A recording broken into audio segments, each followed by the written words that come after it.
Good evening, everybody. Welcome to the School of Orisha Studies. Today is Tuesday. It is September the 3rd, and the year is 2024.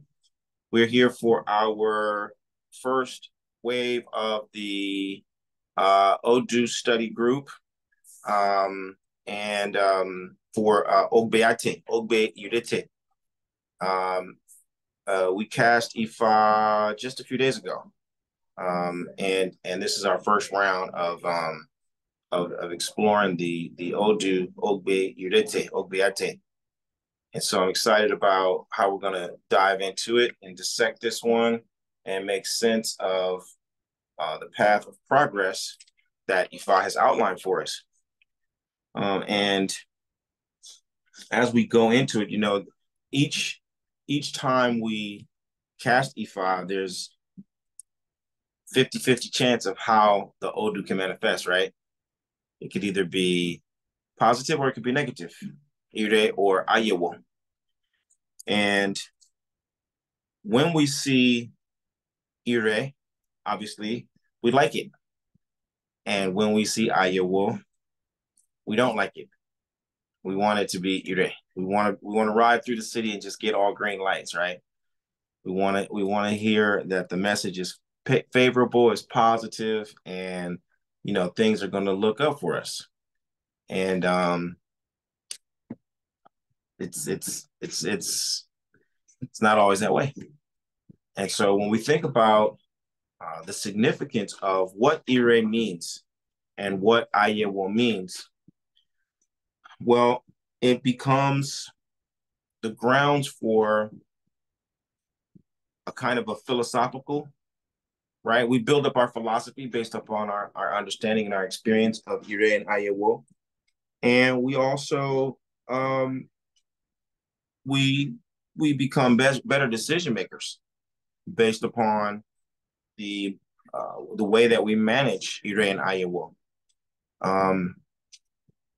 Meaning the real quality of our lives is defined entirely by the way we manage positive and negative experiences in our lives. If you think about the kinds of Ayewo that there are, it could be death, it could be sickness, it could be calamity, it could be conflict, it could be equal, I don't know, awful. It could be loss, right? So those are all different kinds of negativity. It could be curses, it could be witchcraft, that characterizes the negative energy. But how you manage that, how you engage with that negative energy defines the quality of your life, right? So you have a conflict with somebody, let's say, and in the conflict, you flip him off, she flips you off, you call him a name, he calls her name. This one throws a pot, the other one throws a vase. Two people walk away angry, and they never actually get to the point. They never actually have an intelligent conversation about what the conflict was about. Well, that's going to define the quality of their relationship, isn't it? And then by extension, it's going to define the quality of their individual lives. Conversely, you got a blessing. Money comes in, a child is born, and the way you manage that blessing is also going to determine the quality of your life. You can manage that blessing, or you can mismanage that blessing, just like you can manage a conflict or you can mismanage a conflict. And depending on how you manage or mismanage a blessing or adversity is going to define the quality of your existence. So the one thing that we learn from a cumulative experience of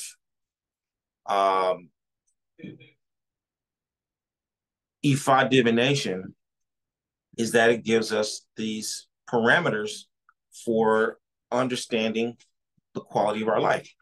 And at the end of the day, when we become self-determined and self-defined, we have to say to ourselves, this is the kind of life I'm going to live. This is the kind of person I'm going to be. I don't care if it's Ire or if it's Iowa. This is how I am deciding to live my life. This is the vibration and the tone that I'm going to resonate with. So whatever it takes for me to be the person that I want to be is what it takes for me to be the person that I want to be. That's a crucial part of the wisdom of Ifa, because it keeps taking you back to this thing that we're gonna continually return to within the school. Your prenatal choice. You chose to be here. You chose your Ire. You chose your Iowa. You chose when you were in the prenatal state and you said, hey, I'm in Ajala's studio and I'm seeing these destinies. You chose the blessing of long life, or you chose not. You chose short life. You chose the blessing of wealth, or you chose poverty. You chose compatible spouse, or you chose to not have compatible spouse. That is crucial to your growth and your spiritual maturity. You chose your destiny. You chose it. And so you got to keep choosing it. And at whatever point you come to the realization that this life is mine and it is what I'm choosing to be, then you're going to start being much more deliberate and purposeful about making certain kinds of choices. And you're not going to be saying, oh, it was the witches, or it was his fault, or it was her fault. It was because of them, or it was because of them. Yeah, those are the conditions. Those are the circumstances that you found yourself in. Those are real things.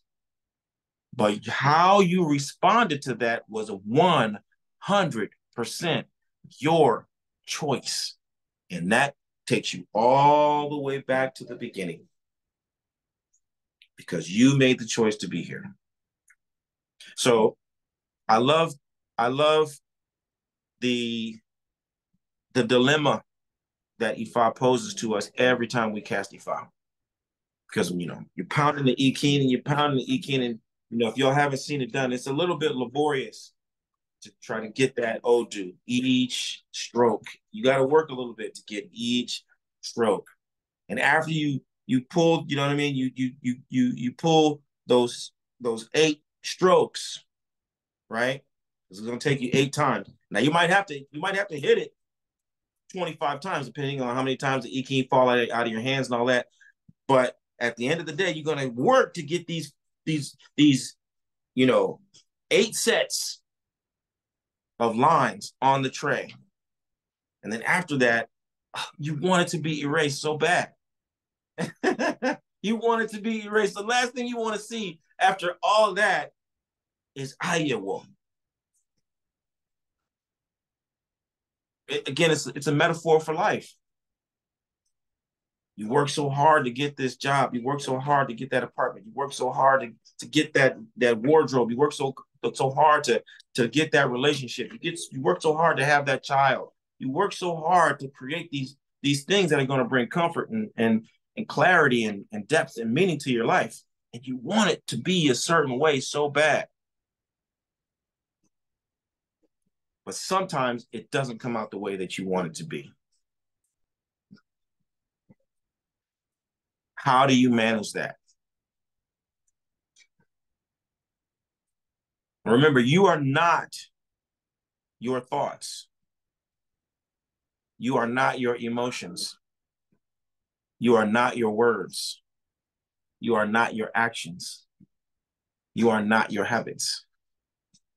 You are the one that chooses your thoughts. You are the one that chooses your emotions. You're the one that chooses your words. You are the one that chooses your actions. You are the one that chooses your habits. You are the chooser. That is your superpower. Your Ori gives you that capacity to choose. And whether it's Ire or it's Iowa, is only setting the stage for you to learn how to make certain kinds of choices based upon what you really want,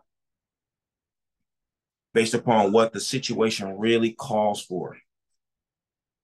Because sometimes it doesn't matter what you want, does it? Sometimes it's just about what's correct. Sometimes it just boils down to the principle. This is what the situation mandates. In order for this thing to get balanced out, this is what it's going to require, whether I like it or not. So I have to choose this if I want it to be a certain way. This is growth. This is maturity. And the reason why I'm posing it to you this way, because a full 50% of your problem is just growing up. You need to grow up. And there's just there's shrinking opportunities for somebody to just tell you, grow up. Stop acting like a child. You're not a child. You need to grow up. You need to make the sober-minded, adult, mature decision in this circumstance. Period. End of story. It's not negotiable. And the sooner you get around to that, the easier it becomes. The less you torture yourself with this idea that you have all these options. You don't have all that many options. You don't have that many options, especially if you want to be great,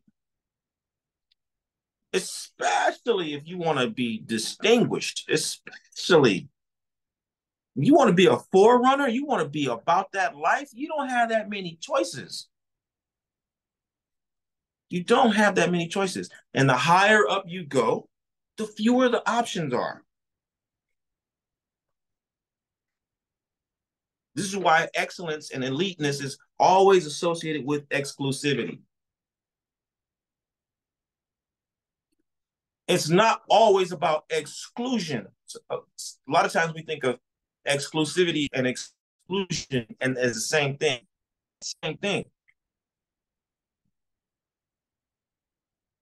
Exclusivity is about, this is what is absolutely necessary for you to hit for a certain thing to have a certain quality.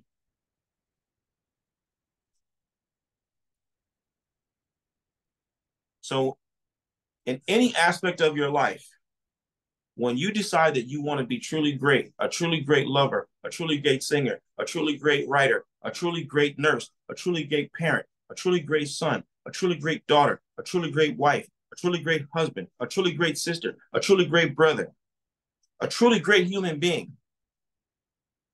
The moment you make up your mind that you're going to be great at something, exclusivity is going to come with it. You're going to have to go to bed at a certain time. You have to wake up at a certain time. You're going to have to eat certain things. You're going to have to not eat certain things. There's taboos built into greatness. There's taboos built into greatness.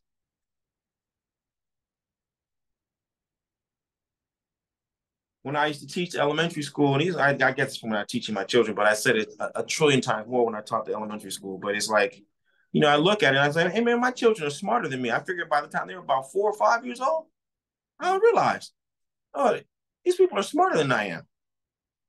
Shocking, hard to grasp, difficult to accept, but absolutely true.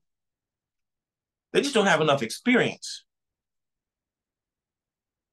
But they're smart. They're smart. They had me all the way figured out.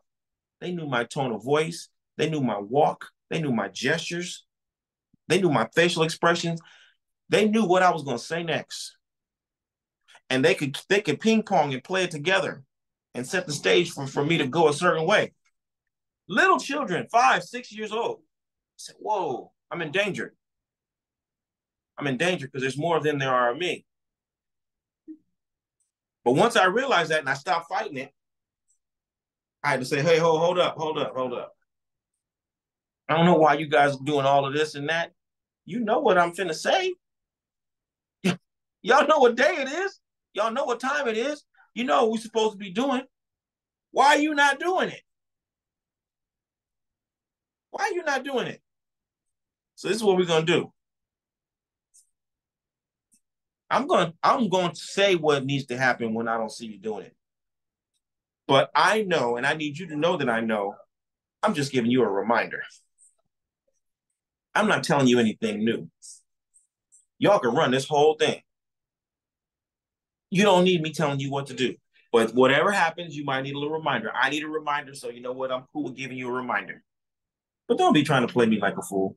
Don't be looking and making it look like you didn't know what was supposed to happen, what you're supposed to do. You know, you know. So that's the mark of excellence that we all have to cultivate within ourselves. So many things that we already know. You know the formula for success in your life. You know the formula for greatness in your life. You know the formula for progress in your life. You know what you're supposed to do. If I just giving us reminders, if I just giving us reminders, if it's Ire or if it's Iowa, the Odu that falls, all these are parameters to remind you of what you already know. Because again, how do I know that you know? Because you chose in the prenatal state long before we ever met, long before if I was cast for you. You already know. So we're just going to keep giving you gentle reminders, gentle reminders, gentle reminders. Ultimately, it depends upon you to say, I need to get this. I need this to happen a certain way. I can't live with it if it doesn't go this way. I'll just be beside myself. If I don't really hit that mark, if I don't really do that thing that I know that only I can do, I'll be sick. Oh my God, I'll be sick. If someone else was to create the School of Orisha Studies, mm, I'd be sick. I'd be sick. It would literally make me sick every day to see someone else doing my life's work. I couldn't stand it. I'd have to do something. So in order for that to happen, I got to get up and I got to do what I got to do. Because this is what I want. This is what I chose. This is how I want to show up in the world. This is what I need to be fulfilled. Ifa's just giving me reminder, because I need those reminders. I'm a hardhead. Oh man, I'm hard headed, stubborn. Think I got things figured out. I done read a book or two. I think I got answers. Listen, I don't know nothing. I need Ifa to be telling me, listen, Junior, get out of line like that if you want to. I got something for you though. All right, Romila, all right, chill out. You ain't gotta get all aggressive. Old man be getting aggressive with me sometimes. You ain't gotta do all that. Baba, you ain't gotta do that. I'm with it. I'll go with the program. I'll do right. Because I want to do right.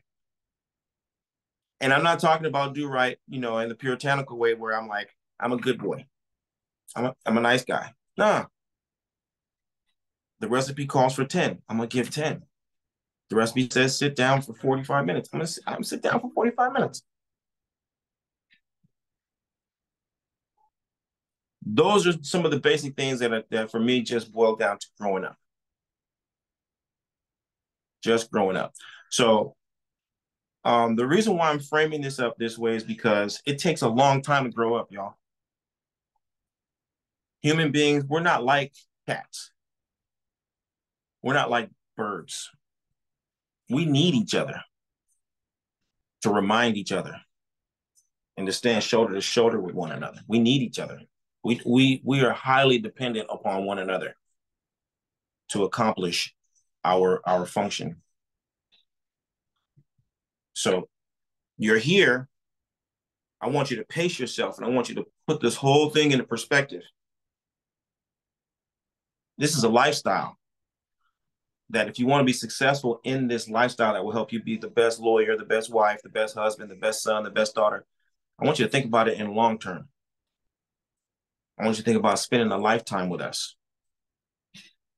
To be with us as the Ire and the Aya will manifest and be with us as we make decisions and we manage the blessings and we manage the adversity together, month after month, season after season, year after year, decade after decade.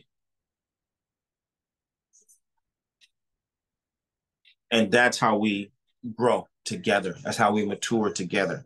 because it takes a while. I am 55 years old. I'm 55 years old, and I raise children. I have adult children. So what I'm telling you is what I've seen in life, in my own growth and development, and what I've seen with helping other people grow and develop. Half of it has nothing to do with beads, pots, or titles. Half of it has nothing to do with sacrifices. Half of it has nothing to do with akoshe. Half of it, half has to do with your ability to grow up and make grown-up decisions over and over and over and over and over and over and over and over and over again. No matter what, if it's raining, if it's hot, if you was high that day, if you drank too much, if that man and homeboy was just looking too good and you didn't know what else to do, it doesn't matter. Whatever happens, you need to make the grown-up decisions before, during, and after.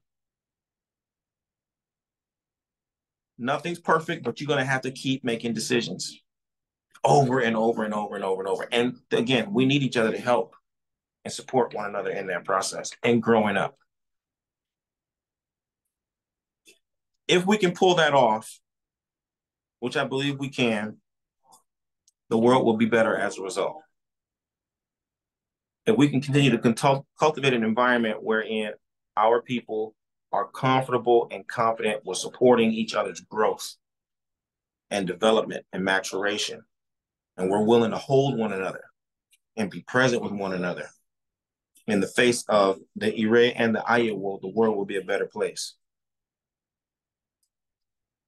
When you see the Ayawo, don't get scared. Oh man, Ayawo jumped out. I saw all the Ayawo in this person's life, and I got scared.